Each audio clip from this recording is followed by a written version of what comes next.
Subscribe for more amazing tips, interviews, and wisdom from my phenomenal guests. And get your free copy of my 5-day meal plan and exercise ebook at realketonesaustralia.com. Hi, I'm Damien Porter, former Special Forces operator, high performance living coach from eatwellmovewell.net. And you can listen to my Straight to It Mind and Muscle podcast today, sponsored by armsads.com. Today, Tony Blauer, the father of modern day scientific self-defense, teaching people how to choose courage. Tony's one of the few combatives experts who has successfully effected training across all the combat-related communities, self-defense, combat sports, and the military and law enforcement sector. Featured on the cover of pretty much every martial arts magazine in the past, I wanted to find out how Tony has brought his life-saving craft into the modern era and successfully navigated the post-2022 lockdowns, and his answers are inspirational. I asked Tony about such things as the difference between martial arts and actual combat, mindset versus skill set, and how he invented the Spear Garage Gym. Now, some of the wisdom you'll hear and learn about in this show are: only those who manage their fear manage the fight. Make fear your co-pilot, not your backseat driver. The mind navigates the body. And instinct, intuition, and intelligence. Tony spoke with such wisdom and passion and is a wealth of knowledge, and it was an honor to share some of his story on the show today. You can find more about Tony at his main website, blauertrainingsystems.com. Check out the show notes, the links are there, but you got blauertrainingsystems.com, BLAUER trainingsystems.com. And my personal favorite, the Garage Gym Self-Defense, which is blauerspear.com, BLAUERSPEAR.com. And of course, he's on Instagram at Spear System. Here's a quote from Lieutenant Colonel Dave Grossman, US Army retired, the director of some phenomenal institutions, the Killology Research Group, and the author of On Killing and On Combat. Here's the quote. When the history of this warrior renaissance, this golden age of warriors is written, Tony Blauer will be remembered as one of the great pioneers who propelled us forward to the next evolutionary step in warriorhood. Thanks for watching and listening. Enjoy the show. What's the difference between martial arts and combat? So martial arts, combat sports, or combat like Sorry, military? I should have said that second part properly. So what's the difference in martial arts? So for instance, someone learning karate versus that cop, which is unarmed or armed combat, and technically it was unarmed in that cop vehicle. But so yeah, and it's a fair question, and it's an important question for your listeners who are maybe going, this guy sounds like he's full of shit, or this sounds interesting, or what should I do? I want to be protected. So I break things down into, there's basically 3 categories of under the umbrella of martial training. One is like classical traditional martial arts like karate, Shotokan karate, taekwondo, and all the martial arts like, and then there are combat sports, jiu-jitsu and sambo and Thai boxing and all of the things where people are actually hitting each other and bending each other's bodies. Then there's a new, it's only about 25 years old, RBSD, reality-based self-defense. I don't include in there defensive tactics and combatives in the list, but let's throw it in there. But here's the interesting thing, there's a lot of defensive tactics and combatives that's based on combat sports and martial arts. So we call it, like, we've got a sexy acronym, we say, oh, this is XYZ combatives. But when you go see it, you go, oh, like this looks like mostly ground fighting and grappling and submission. And without getting into a lot, there's a lot of big organizations who the foundation of their stuff is all, ground fighting. If I asked you when you were operational, how often were you hoping to be in a ground fight with 80 pounds of kit on, a long gun, a sling, a knife, hand grenades? Do you ever want to be on the ground? Fuck Hell no. no. Even if you're on top, you don't want to be on the ground. But remember what I said earlier before, people again go mainstream media and just select that and go, Tony said ground fighting is bad. I said earlier, as a reminder for those contrarians and selective listeners, the hardest person to take to the ground is somebody who's not afraid of the ground. Yeah. So the difference in this stuff is this. The difference isn't like everything works in a demo. The difference is, and this is, I think, so overlooked, a lot of the systems don't understand the difference between a central nervous system organized methodology and one that is block-based training based on acquiring a skill set, where the hypothesis is if you do this enough times, you will get good at it, and then it will become your muscle memory and you'll just deploy it. Yeah. First of all, there's no such thing literally as muscle memory. There are neural patterns, which are, I get a stimulus, my brain downloads and then sends the signal through the neuron, a myelinated neuron going, we should do this. If I asked you, Damien, what would you do if a guy grabbed your shirt with his left hand and threatened you? You'd go, well, I'd pin his arm here, I'd rotate it here, I'd break his elbow here, and punch, whatever the move is.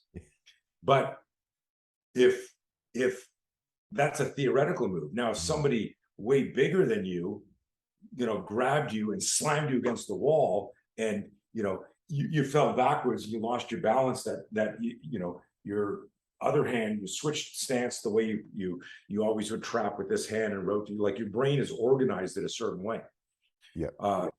If I switch out, like let's say you shoot with a Glock that has no safety, and one day I sneak into your room and I put in a Sig Sauer, and you go to draw your weapon and you go to click, like there's moments where you go, what the fuck's this? Yeah. Because the neural patterns need to figure out what's going on. Yeah. You're only good you're in your lane.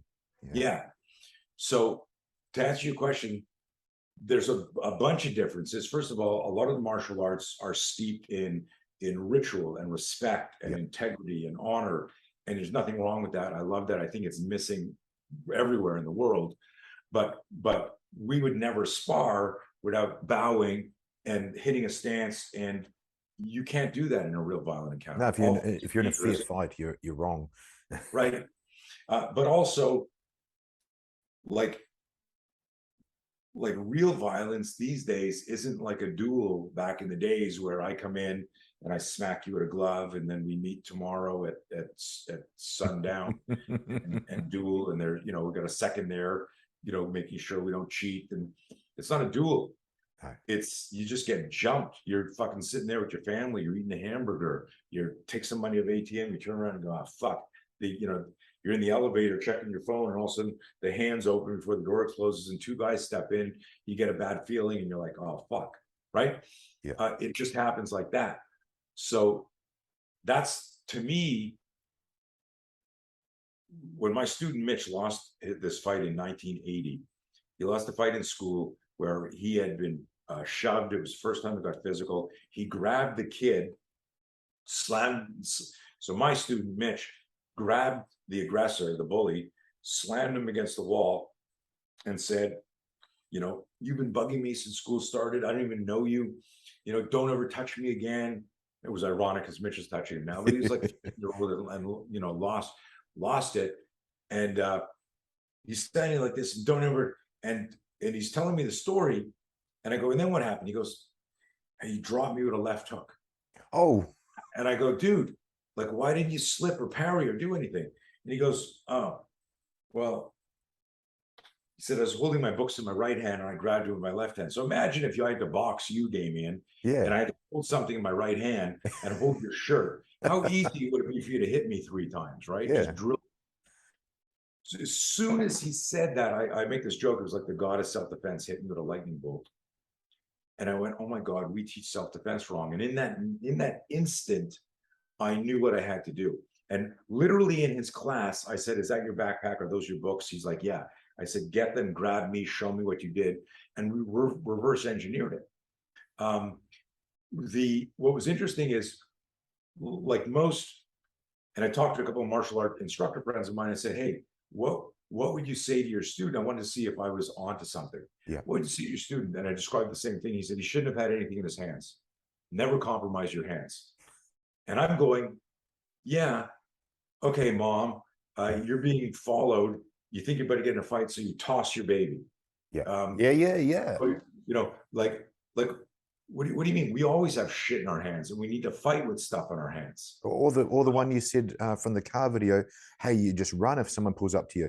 You're not running if you got the pram. You're not running if you got your 10-year-old kids there. Right, right. So nobody's talking, everyone's talking about, and they do this unconsciously. Mm, The answer we give is often the one that supports the martial art we love. right. I'll say that again. The answer we give is oftentimes the answer that's supported, that where we support the martial art we love. And what I mean by that is we develop an unconscious love affair or romantic relationship with our jujitsu, with our spear, with our gun, with our, like, you go on any site and you'll see, "Hey, did you see what happened? Jiu-jitsu, he needs to study jiu-jitsu, he needs to study jiu-jitsu, he needs to study Krav Maga, he needs to study Krav Maga, he needs, Yeah. that's why I carry, that's why I carry, that's why I always have a knife. Play stupid games, win stupid prizes. I'll clap that guy. And what you can see is, if you're looking at it like a psychologist, you go, this guy does Krav, this guy does Taekwondo, this guy does jiu-jitsu, this guy carries, this guy, Mm, and nobody understands in that context that you weren't there, you don't know what you're going to do. And the closest, this come full circle now, the closest you can do is not sparring, but reverse engineering scenarios where you're evaluating psychophysical response time. So when we do scenarios, we tell people, do not try and win or lose this. We're going to put you in a scenario that you know all about because we've discussed it. I don't do like, do you remember Pink Panther where Kato used to jump out of the closet we are the same genre. Yeah.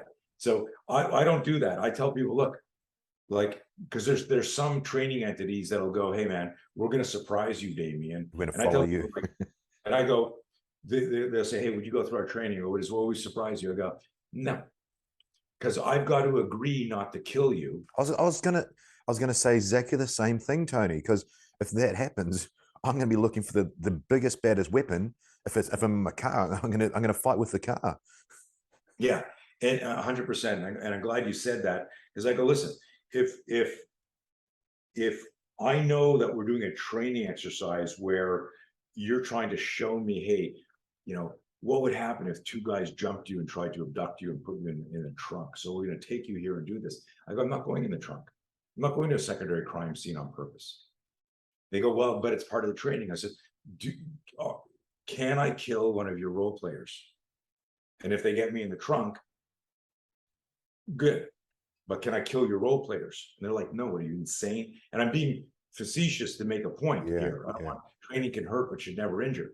So we need to suspend. And so for that reason alone, and just to be clear on this, for that reason alone, I tell people, I'm not going to surprise you with a scenario. I'm going to say, do you feel that this type of scenario would challenge your current resources to solve the problem? Right? So I go, like, if you were, whatever, any scenario, you might go, I'm pretty good with, one-on-one. And I go, what about two? And they go, two, I don't know, what about three? No, three. Okay, let's work up to a 3-on-1, but don't try to win them. We're going to stop them. We're going to, again, stop and go, what were you thinking there? Where were you focused? Where were you, and as an example, like if I said to Clint, a month before, he was, wherever, whatever, austere environment he was in where this happened. If I had said, hey, let's do a scenario where you're being followed alone by 3 armed guys in a remote area. Have you ever done that? Because as a SEAL, he never went anywhere without 11 other guys. Exactly. You know, this is a great story, and he knows the story, and I've talked about it.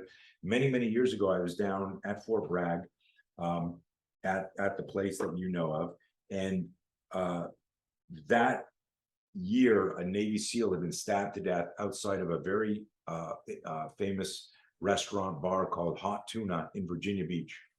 And he was drunk. There was, of course, a girl involved, maybe a gang initiation. Don't have clarity, but you know this. It's the government spends hundreds of thousands of dollars, millions of dollars to get people through selection to get them at an operational level. And here's a guy who, and this was interesting. I'm up on, and I talked about this with Pat McNamara, who's a buddy of mine. But I was at where he worked on V911 training his group. So I'm kind of like, I remember I did a little bit of research, Tony, and I listened to that part of you on the show, and Pat's a friend of mine as well. I've been on his show a couple of times. Yeah, I remember that. But I'm up there, Damien, teaching knife fighting, and we got two other guys from another squadron standing there like this with their arms crossed. And I go, hey, you guys have a question? And they're like, no. I go, well, your body language says you have a question. They go, well, what's this got to do with our mission? Meanwhile, 9/11 is happening while this, but I'm talking, and I said to them, I go, guys, do you remember that Navy SEAL that was stabbed to death? He knew how to fast rope. He knew how to blow shit up. He knew how to snipe. He knew CQB. He knew how to fight. He knew how to kick down a door. He could be rear security or he could go point, but he didn't know how to protect himself alone in a parking lot. Like, holy shit. Like, at the end of the day, the weakest link in the chain is going to be one of the links. And in the metaphor here, you know, if you and I are as a team fighting, one of us is the weak link, or we're both strong. And that's really the philosophical genesis of my training. I read this when I was 15. I didn't understand it. I read it when I was 20. I didn't understand it. I read it when I was 25. I was starting to understand it. It was an old samurai maxim that a true warrior seeks weakness. And when I first read it, I was like, well, duh, of course, I'm hitting the Achilles heel. I see the opening in the armor. I stab that, duh. But what I realized years later, it was find your own weakness. Yeah. Figure out where you're weak, because that's where you'll get fucked. But that takes humility. And I think that can sum up what I've been trying to ask and getting those little nuggets as you're going, Tony. I know you started from a martial artist. I know you studied a whole bunch of different things. You've trained tier 1 operators. You trained a bunch of different tactical persons, debriefed real life situations, just as Lieutenant Colonel Dave Grossman has, and discovered that kata based, or you used other fancy physiological words, that skills based training can turn to shit. I mean, what does Mike Tyson say? Everyone's got a plan until you get punched in the face. and in battle, everything's got the plan's great until the first bullets start being fired. And you've brought it down to that mindset. Sorry. Go ahead. There were two things I wanted to say about that, but go ahead. I'll do it after. I wanted to then, I mean, you're highly trained. You talk a no bullshit approach, and we know that your stuff works. You came into my mindset with Pat Mac when he was talking about the spear system and how relevant that is. I would like to move on after you touch on your point there to how you're teaching that in this new the garage gym, which is a brilliant 2022 approach. I started this saying the father of modern self-defense. I want to talk to your transition and the humility of going, because I know you train hundreds and thousands of people and you're in big venues, and now you're operating out of your garage for some things. Again, an example of that humility. That's the point I'm trying to make. Let's move on to that. But you had some points on what I was saying there. Yeah, no, just Dave's an old friend of mine. I've known him for years, and there was something I'm going to send it to you. It's something he wrote me. I'll send it to you to read just offline. But Yeah, I feel like there were two things that I left untold with the difference between karate and martial arts and combat sports and combat and stuff. Thank you. Is one other thing I wanted to just say is I look at things like this. The only person that can tell me if I'm prepared and ready to defend myself is the bad guy. And so we have an expression in our training that really throws a lot of certainly cops for a loop, and a lot of people instinctively. I go, listen, as much as you want to win the fight, the bad guy controls the fight. And they're like, oh, no, we control the location. We control the. I go, no, you go to where they are. You don't call the bad guy to you. So the bad guy controls the location. The bad guy also controls the level of violence based on what they're doing at the time you show up.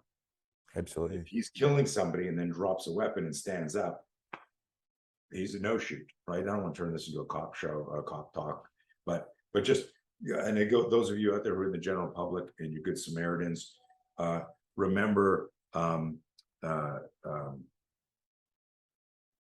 remember. Sorry, that was I asked Jenny to send the this quote to you, so you can check it out. It's pretty good.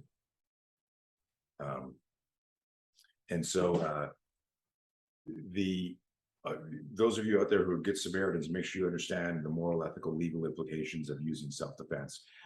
For example, in the article I just showed recently where I talked about and taught, ironically, I didn't know you were going to bring up the story with Clint and kicking the car door and busting the guy's leg. I teach that move and been teaching it for over a decade to people before I knew Clint, so that's fascinating. But I explain to people like this can cause extreme damage. You can't be cavalier, and you should only use this if avoidance is not even an option, right? So again, morally, ethically, legally sound self-defense. So the way we design everything we do, whether it's a 2-hour online course, it's a 1-day be your own bodyguard course, or I'm training a tier 1 group or cops or whatever we're doing, is we start with this idea of it's the opponent and the danger out in the street that inspires the need. And I say this, I start off earlier where I still haven't answered your question, how to get started. I abhor violence. It scares me, even I'm 62 years old. It still bothers me. People send me, I know, as you know, people like you and other people, they go, hey, check this out. I never even open the videos. I don't want to see somebody getting murdered. I don't want to see somebody crying for help. It makes me sick to my stomach. Yeah. It reminds me why I train, but I'm not a knuckle dragger. We're very spiritual. We're very emotional. And I realize now, decades in, that the most important thing is if we manage our fear, we're at least in the fight. If we lose, but we're in the fight, our dignity, our pride, our self-esteem is as protected as it can be. It's when we don't do anything and something happens that we live with that and we go, fuck, should I have done something there? And so this is the whole idea of fear management is a gateway to that. It's getting a fear spike is normal and fear is contagious, but we've got to flip that. We've got to practice courage, and we've got to remember that courage is contagious. So I reverse engineered a system by only looking at violent encounters and then asking ourselves, does our system provide solutions for our students? What would we do here? It was very Socratic. And even to the point where I could put you in a situation and I go, Damien, what would you do here? And you go, I don't know, would I do this? I don't know, try it. Oh, that doesn't work. Then don't do that. Okay. Like, what about this? What about that? Yeah. And it would change, always influenced by the scenario. Am I grappling with a friend, or am I grappling in a cave in Afghanistan? Am I grappling on the street and there's 2 people and 9 people filming and somebody who might kick me in the head if I start to dominate? Like, everything's changed from, if you think about traditional martial arts emerged back when fights were ritualized, and there might have been a challenge match between, our clans, but it was just the 2 of us fighting. And if I lost, we all went, oh, he lost. Okay, that was a fair fight. And now let's move on. We agreed to this. Yep.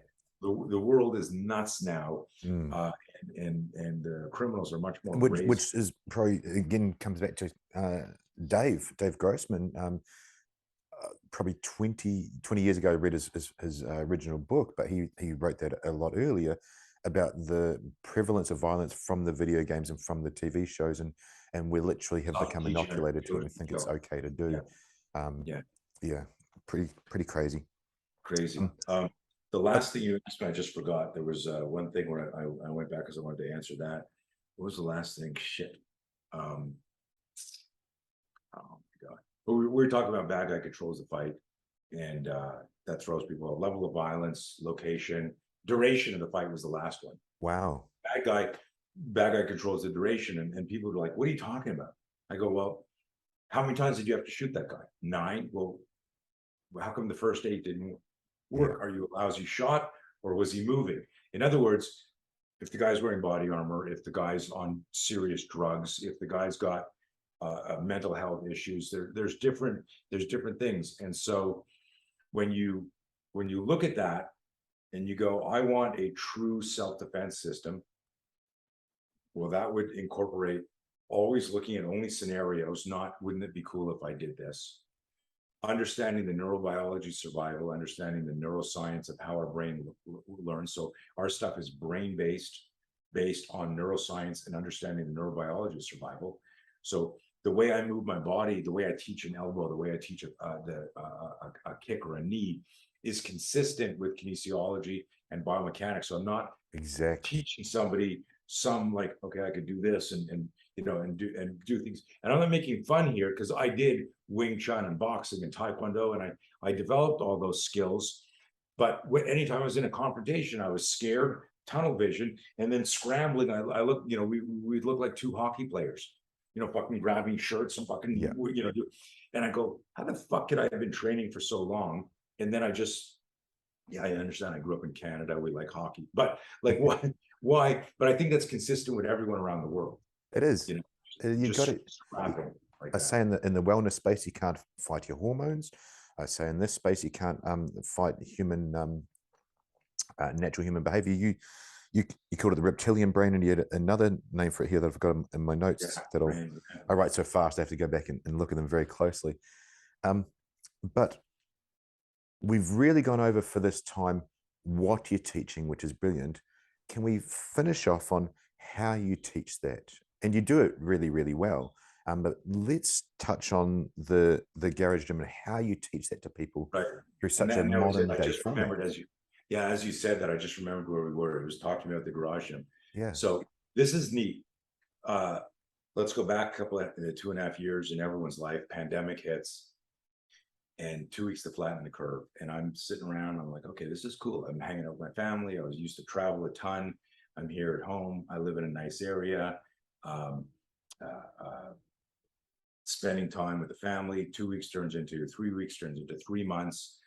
My business is all training, law enforcement, military, and I've got a gear company. We designed the world's best force-on-force scenario training gear.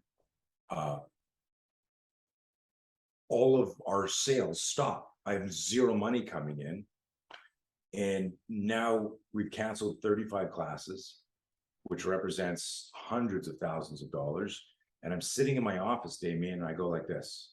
All of a sudden I go, oh, fuck. I did the math in my head. I went, I'm going to lose my business. I don't have enough savings to sustain this because there's no residual coming in, and we get paid after the services are rendered. Yep. And I'm like, it was like someone stuck a vacuum cleaner in my ass and started to suck out my insides. I was like, fuck, oh my God. And I'm like doing this here. And I'm like, I wish I knew somebody who understood fear management because I'm in the fear loop now. But I It's gave so myself, true though, isn't it? Because it applies to all situations. well, here's what I realized is I lose my company. And what went through my head was embarrassment, shame. And then it went through, I can't feed my family, embarrassment, shame. Oh my God, why didn't I prepare for the pandemic before the pandemic? Embarrassment, shame. Why didn't I save money? My mom always said, you need to stop spending so much money and save money. And I went, Mom, that's not how I lived. That's how you lived in your generation. I'm like, oh, fuck, she was right. Embarrassment, shame. Wow. And it was awful. My wife says, hey, Tony, dinner's ready. I'm not hungry. I'm ready to throw up. Yeah. I walk out to dinner. I sit down, but I got my game face on. Hey kids, how was your day? Because I can't walk out scared to death and let my family, hey, what's up? Nothing. Everyone like pick one outfit because we're living under a bridge soon. You can't take that. I gave myself 24 hours to commiserate. And then I called my team the next day, all my trainers, my staff, and I said, listen, you can't solve a problem if you are the problem. And I'm the problem right now. And so I need you guys here. We're like a special operations team. We got to figure this out. Our mission is to save Blauer Tactical. What are we going to fucking do? Let's talk. Within 3 months, we had 3 new websites up. I had our stuff, fortunately, is very, very cerebral. All the neuroscience, all the fear management. I ended up doing no fear seminars for like, and I've been training for decades now. So I had a nice Rolodex, and I go, hey, listen, you guys are dealing with resiliency issues. You're dealing with mental health issues. It all stems from fear management. I got one of our trainers on our mobile training team is by day, he's a professional psychologist. Wow. He goes through our program, and he has a specialty on focusing on vets dealing with PTSD. Yeah. He uses elements from our No Fear program. He's actually, if you go to my No Fear page, his testimonials there, he said, this system is more effective than anything I've learned in 20 years of psychiatry, which is blew my, he said that to me after studying it. I didn't even know, because he came to me as a Krav Maga instructor. Yeah. And he goes, hey, like, this is therapy. The fear management is therapy. At the root of all our doubt and our hesitation is fear. And if we can help people understand fear, we can help them with their lives and decision making. I said, oh, cool. Yeah, I know. Thank you. He goes, no, you don't understand. Like, this is like potent stuff. I said, no, thanks, Jeff. I get it. He says, no, you're like, I'm a psychologist. I was like, oh, I didn't know that. Right. So he's building, we're actually working on a project together, which is going to be amazing for therapists.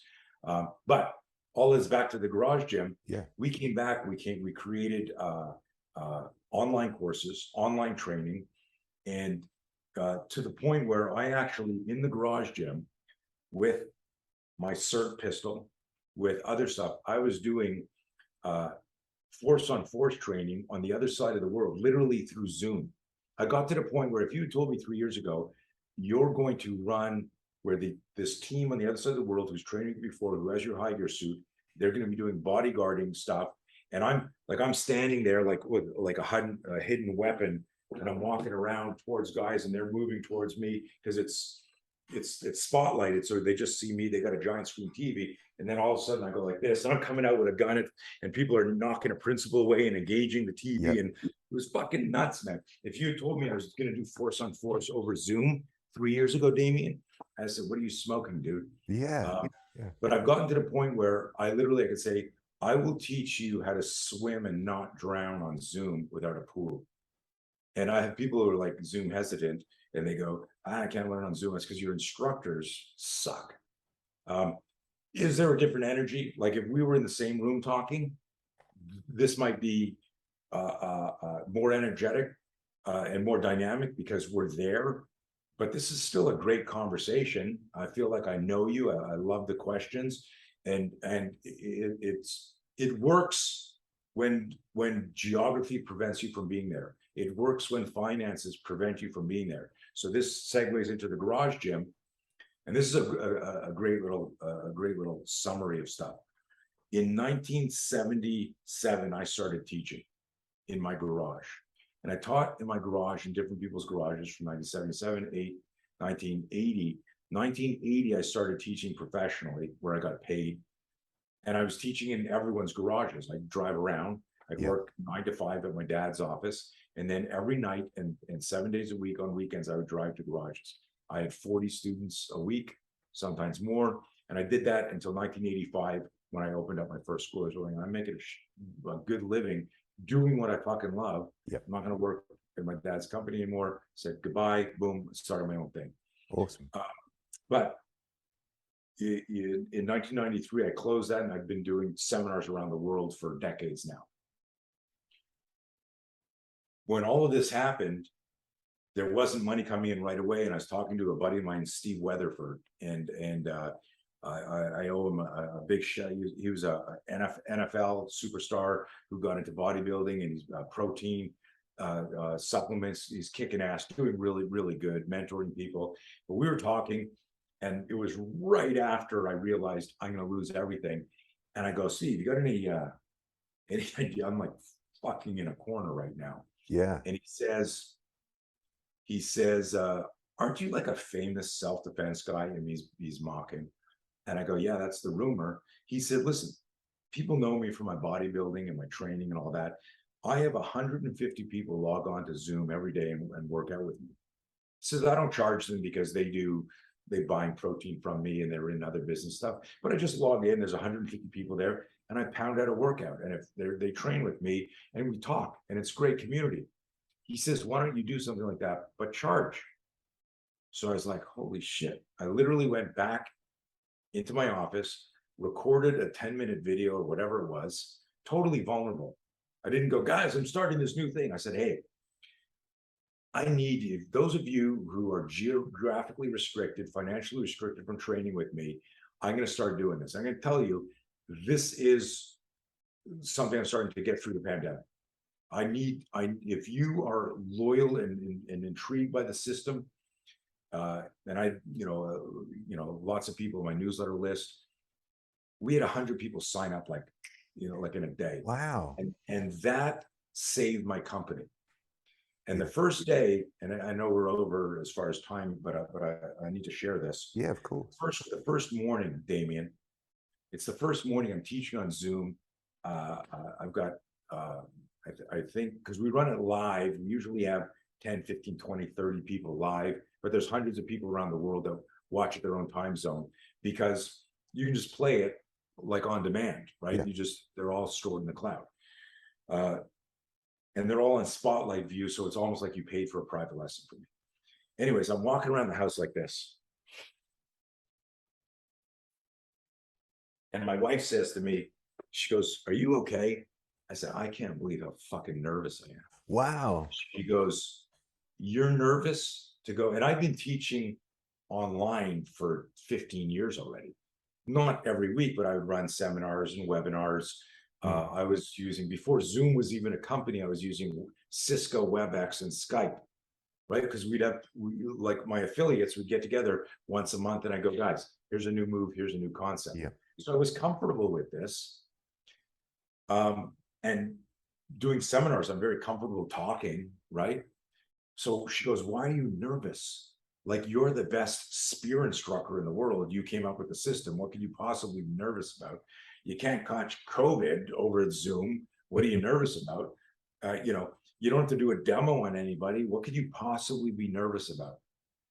And I looked at her, I said, because I need this to work. Wow. I need this because this is what's saving the company. And she looked at me and I said, also, I started this company in my garage, and I might save this company in my garage. And that subtlety and serendipity isn't lost on me. I just got goosebumps again. Yeah. I was teaching 5 days a week, and we're kicking ass. And she said to me, and my classes are supposed to be 45 minutes long. They're 90 minutes, 2 hours long. I'm in there because teaching is my canvas. I like fucking, all my injuries go away. All my, I'm like, there's your flow state, Tony. Yeah. I go, does anyone else have a question? Anyone have a question? Please, if you don't ask me one more question, I got to go back and look at emails. I got to go work on a contract. I got to go. But we've kept the garage gym going because it works. I mean, it's just amazing what it's turned into. So the garage gym is all about, it's getting access to me and my mobile training team where you couldn't normally, pandemic or not. You're getting tactical fitness, you're learning the spear system, you're learning the fear management program.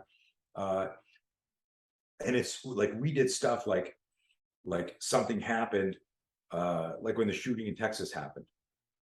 We did 2 weeks of courageous bystander and crowd penetration drills.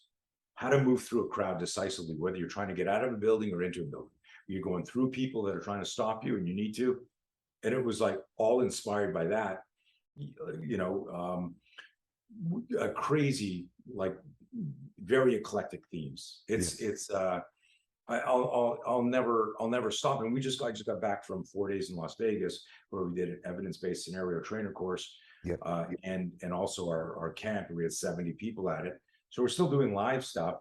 But like literally, all of my trainers were with me. We had like 12 trainers from all over the world at the event. And so we had Thursday, Friday was the trainer course, Saturday, Sunday, Friday morning. On Monday, the day after everything finished, I did the garage gym class from my hotel room with one of the garage gym members who's part of our MTT that flew over from Australia. So everyone met him live. It was the first time we met through the garage gym, but I did it in my hotel room. Awesome. It wasn't like, hey guys, we're canceling this. No, fuck it. Let's just do it in the hotel room. Yeah. Yeah. I saw that. Look, I just thought it was so clever what you've done. And again, Tony, it shows that humility. It shows that people have high levels of skill. You know, we talked about SEAL Team 6, we talked about Pat Mac, Delta Force, all those things. You still have that fear response, but once you know it, and you know fear literally on your t-shirt, you can then understand it, you can use the tools around it, and you can win, and you have. And I wanted to have the opportunity to congratulate you on your success. I thought the garage gym was a very unique and very important thing to help others, because you could have fallen over 2 years ago being the best self-defense guy in the world. So really, really cool. I did have one other point with the garage gym and what you're doing there. While you're trying to reconnect to that, we also started a separate one just for public safety. So we're also like a class once a week for public safety, where we talk about things that the general public wouldn't wouldn't do. We also put out like 4 free 90-minute classes for anyone in public safety for free, just saying, look, you're not getting this training anywhere, guaranteed, and it will make you safer and enhance your survivability. But I will tell everybody here, the most important stuff, we go back to your question, which was great, mindset versus skill set. Everyone talks about physical fitness, but we don't talk about mental fitness. Wow. And there's things we can do to be mentally fit. There's things we can do, even just like your stamina, endurance, your respiratory or anaerobic efficiency. You can't manifest that in a high stress situation. You need to build that before. So it's the same thing with mental fitness, and that's what we talk about. You practice courage. In the same way, if you decided you're going to go climbing, you don't start with Everest. You know, start with that little hill, in countryside there, and then go, do I like it? Do I not? What do I need to do next? So, there's then the classic crawl, walk, run progression for all of this stuff. But it's funny. Like I said, I'm 62. I've been teaching professionally for over 40 years. Still, probably busier than I've ever been, and more fired up about what we do than I've ever been, which is super, super exciting. And it was funny. I don't know if you remember what you're going to ask me, but I was out in Perth a few years ago, just before the pandemic, and obviously training some of the lads out in Perth. And a taxi picks me up to take me back to my hotel. And he knows the gate, like everyone local knows what gate that is. Yeah. So he says to me, he says, hey, what do you do? So I go, come on, man, I got to kill you if I tell you. And I go, you're driving, so if I kill you, I mean, not only might I be in an accident, but I'll be lost. So he laughs, and I go, actually, I teach self-defense, right? I teach good guys how to protect themselves from bad guys. And he goes, how long you been doing that? And I'd never thought about this. I went, I don't know, like close to 40 years. He goes, you've been doing this for 40 years. He goes, how the hell old are you? So I told him, I think I was 57 at the time. And he goes, you've never had another job? He goes, no. He says, that's really unique. Most people have multiple jobs. Yeah. He says, but you figured something out as a kid, and when I was 15, You know, my mom, I'm on the floor looking at Bruce Lee magazines, trying to do the splits. My mom says, "Hey, you're going to go into the family business. You're going to be back in the 70s, there were like only 4 occupations. You could be a fireman, a police officer, a veterinarian, or a doctor, or a lawyer. Like she says, you can be a lawyer or a doctor. You're going to go into the family business, cliche stuff, right?" And I looked up from the, you know, I'm trying to do the splits, and I looked up from the Bruce Lee magazine, and I said, "Mom, school is not going to be a big thing for me. I'm going to be a famous martial artist like Bruce Lee, teach Wow. self-defense." And she patted me on the head, Damien, and said, "Okay, dear, we'll talk about this when you're older." I fucking knew that this is what I wanted to do. Yeah. And that's all I've done. You know, from when Mitch lost that fight in 1980, all I've done is explored ways to make good people safer. That does bring me to that point that I wanted to make, and it probably finishes us up nicely, is not only have found what you wanted to do, you've by accident, no, that's incorrect, by being forced to have your back against the wall and you being with your team creative enough, you provided access, because I couldn't access Tony Blauer and go to his course unless I had the money to go to America, or if I was in Perth at the right time. What if it was an advanced course you're coming for and I want to do a basic? But you, with your innovation for this year and what you've done with your companies, you provided access to everybody, which before that was relatively unheard of. Right. And that's what I saw was super clever. And again, kudos to you. Look, I just want to interject something here. yeah, I sit in the class there, and I've got cops, military, firefighter, pilots, doctors, yeah, moms. We have a woman. Hi, Celeste. If you listen to this, she just had a baby. She does every class with a baby in one of those snuggly, like standing there doing moves with her baby. yep, yep. It blows my mind the demographic we attract, because they go, "This is conscientious self-defense. This is cerebral self-defense. This is me Oh, teaching me how to naturally move my body, how to respect." Because there's a whole culture out there of fuck fear, and I use fuck fear as an acronym, right? yep, Face it, understand it, control it, know it. It's a really cool acronym. But there's like a no, the no fear, no fear, versus the get to know fear, lean into fear, use fear as fuel. So it is, and we had like at the camp, there were 70 people there, 35 of them were in the garage gym, had never met them, right? And then people, we have like a what I call the Cheers crew, like the people that are always on. Remember the TV show Cheers? yeah. Um, and like these people were like, you should have seen them, and it was so, again, like I was like, wow, like this has created a tribe, a community, and that's the only thing that's going to save the fucking world, is that if we figure out how to reconnect and create community again instead of division. But that's what's happening there. So this is bigger than how to do a palm strike. Oh, exactly, Tony. You're 100% correct. I love the applicability of the mum with the newborn. I remember my boy went to South Africa at 6 months old. His mum took him there, and I had to show her some things with that actual positioning. But community, John McPhee, Delta Force, Shrek, teaching online how to shoot. Got an amazing community. Got his own TV channel. Pat Mack, basic dude stuff. Got a community. I'm in his community. We got other guys in there from all the different genres, surgeons, tier one operators, and so on. And it's really cool to see, because you're actually part of something, and it's brought the world to. I'm talking to Tony. My boy the other day got a happy birthday from Pat. You know, Nice. that's unheard of. That's cool. 10 years ago, because you guys are on pedestals. So again, thank you for bringing your accessibility to everyone.